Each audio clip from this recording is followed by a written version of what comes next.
打呼噜及睡眠呼吸暂停综合症不仅是一种常见的现象，还可能带来多种健康风险。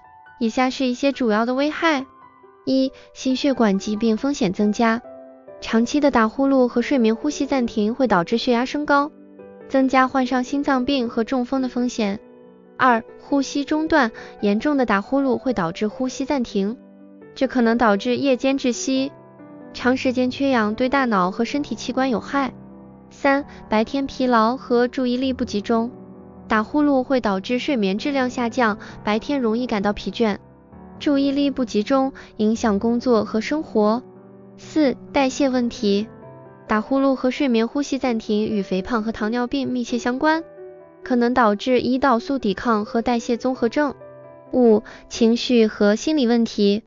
长期的睡眠不足可能导致抑郁、焦虑等情绪问题，影响心理健康。六、配偶或伴侣受影响。打呼噜不仅影响自己，还会影响伴侣和家人的睡眠，导致家庭关系紧张。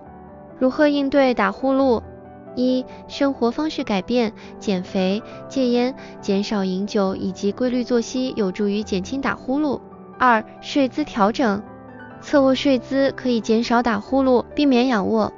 三、医疗干预，严重的情况需要医生的帮助，例如使用持续气道正压 SPAP 设备、口腔矫正器或手术治疗。四、避免过敏源，保持室内空气清洁，避免接触重金属与化学反应引发过敏的物质。